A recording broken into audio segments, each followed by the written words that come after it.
चलो। हाँ चलिए, चलो बेटा।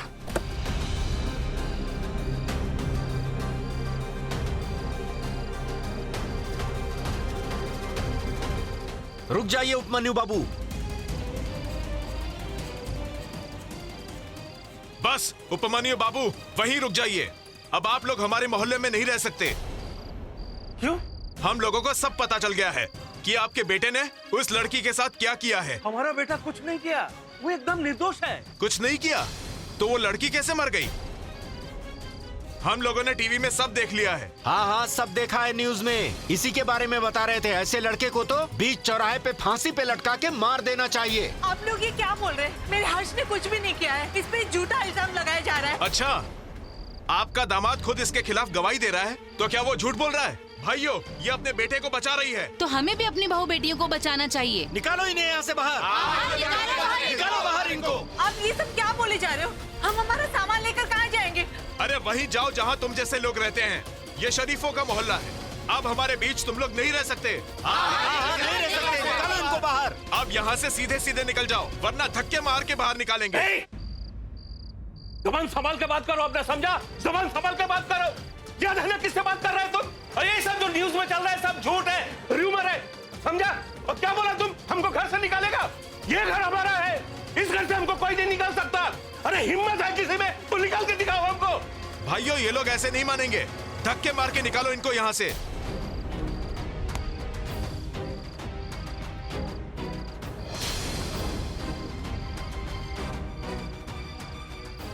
खबरदार, जो किसी ने मेरे परिवार को हाथ भी लगाया, अंजाम अच्छा नहीं होगा। पुलिस के हवाले कर दूंगी मैं सबको।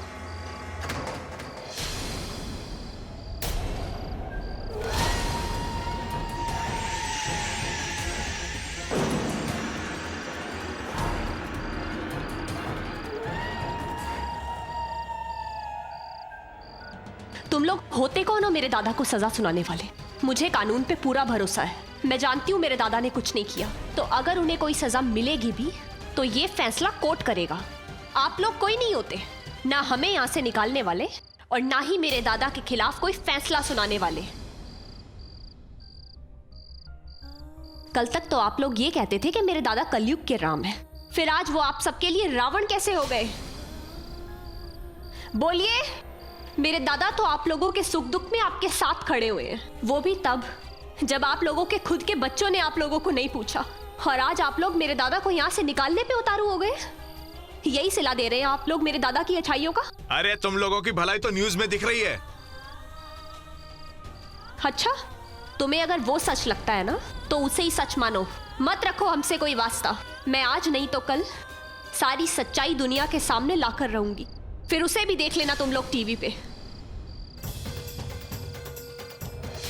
चलो माँ।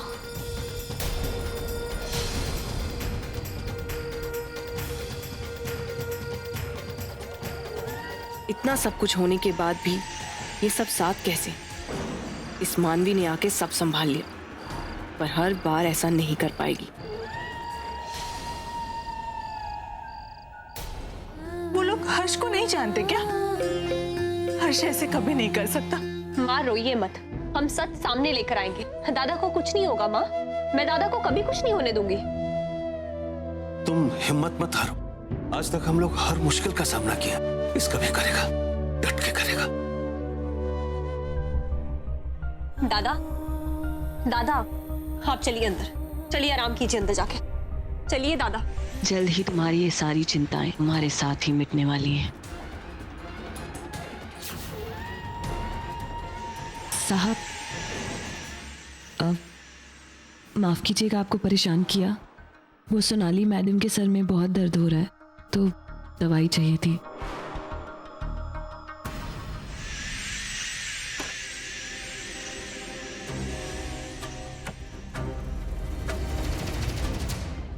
मैं सोच भी नहीं सकता कि मॉम को इस वक्त कैसा फील हो रहा होगा। She must be going through a lot. साहब जी, जो कुछ भी हुआ बहुत बुरा हुआ, लेकिन मैं एक बात बोलूं, आप इन सब के लिए मानवी भाभी को दोष मत दीजिए, इसमें उनकी कोई गलती नहीं।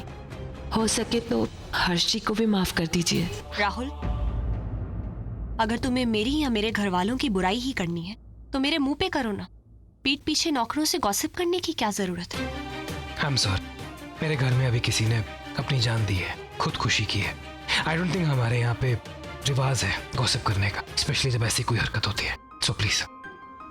और हाँ, मैं संध्या से बात कर रहा था, क्योंकि अनलाइक यू इस घर में जो हुआ है उससे लोगों को इफेक्ट हुआ है। शुक्र है तुम्हें किसी की परवाह तो है। देर तो हो ही चुकी है मानवी, इसीलिए तो सारा ड्रामा किया था मैंने, ताकि तुम ये भूल जाओ कि आज पूर्णमासी है। अब कुछ ही देर में राहुल पूरी तरह बाघ का रूप ले लेगा और फिर यहाँ मचेगी तबाही ही तबाही। जो कोशिश करनी है कर लो, लेकिन आज रात वही होगा जो मैं चाहती हूँ। छोटू। जी मैम, आया। मैं और राहुल पहले ही इतना कुछ भुगत चुके हैं। इस रात को और काला अंधेरा मत कर। राहुल को दरवाजे के पीछे ऐसे तड़पते हुए छोड़ के जाने को मेरा मन नहीं है, पर कुछ नहीं कर सकते। मजबूर। कोई तो रास्ता दिखाओ भगवान, कोई तो उपाय होगा, कोई तो रास्ता दिखाओ। शिल्पा, ये अपना आंसू, अपना दर्द किससे छिपा रहा है तुम? हमसे? नहीं, अपने आप से। मुझे इस वक्त कमजोर नहीं पड़ना है, पर मुझे माफ कर दीजिए। अरे क्या बात कर रहे हो तुम शिल्पा? हाँ? रोने से आदमी कमजोर नहीं होता है। और तुम अपने आप को क्यों दोष दे रहा है? तुम इतना अच्छा से सब कुछ संभाला है, इतना रिस्पॉन्सिबिलिटी से। और पता है, आदमी जब रोता है तो उसके अंदर का सारा कमजोरी बाहर आ जाता है। आंसू के साथ आदमी और स्ट्रांग हो जाता है। इसमें कुछ बुरा नहीं है। पता नहीं मुझे ऐसे क्यों लग रहा है कि जो कुछ भी हुआ है ना, या जो कुछ हो रहा है ना, उसका हमारे सबकी जिंदगी पर बहुत बड़ा प्रभाव पड़ने वाला है।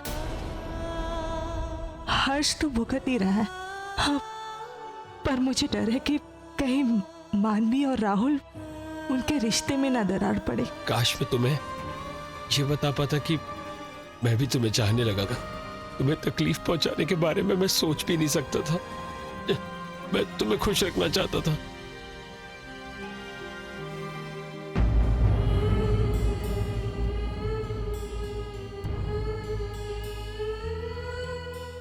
क्यों हो रहा है मेरे साथ ये सब? क्यों ऐसा इल्जाम लगाया मुझ पे? मैं बताता हूं कि क्या हुआ था।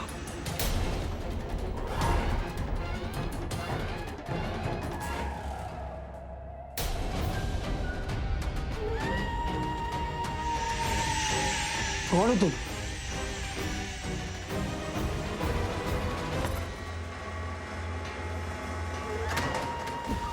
कौन हो तुम? नहीं पहचाना ना? प्रतिमा ने भी नहीं पहचाना था जब मैंने तुम्हारा रूप लेकर उसके साथ जबरदस्ती की। तो तुम